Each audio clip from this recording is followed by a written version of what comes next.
So where in the Bible does it say that God would never put more upon us than we can handle? I'll wait so you can try and find it, but you're not going to. See, I don't think that's God's way. God is actually in the opposite business. He's constantly putting us into situations that are way beyond our skill set. Think about Gideon. Remember, he was told to take back everything.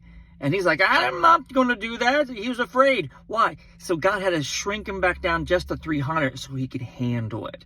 Look at Moses. What about Moses? He's stuck between the rock and a hard place, between the Red Sea and Pharaoh's army over here.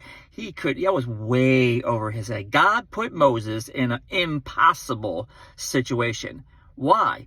So that God can show himself strong. See, and being part of the kingdom of God, being a part of having God rule us is having God rule us. You get it? It's not about us. We're no longer just about serving ourselves and seeing what we can do.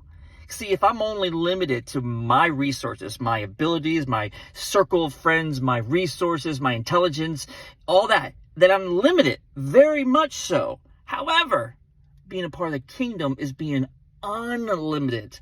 You open yourself up to everything that God has available to us. So when we submit ourselves to God's authority, when we become a member of the kingdom of God, we then have resources that we never thought were possible. God is in the business of putting us into impossible situations. So if you, like me, can continually find yourself in situations that are, well, seemingly impossible, where, Lord, I can't handle this, then maybe, just maybe, you're in the right place at the right time.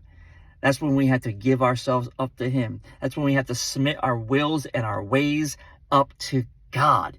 And then we can find and see God show himself strong in and through us. So don't be discouraged.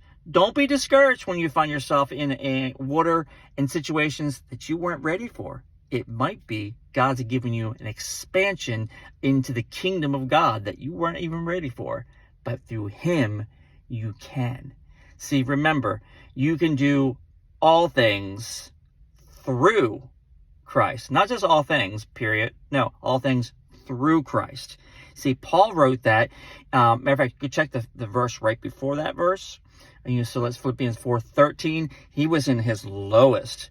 Paul was in his lowest. He's in prison. He was trapped. And then he says, in that I've learned to be content in all situations. And in that lowness, in that inability for him to even just get out and do basic needs for himself, get food for himself, walk himself, do things, that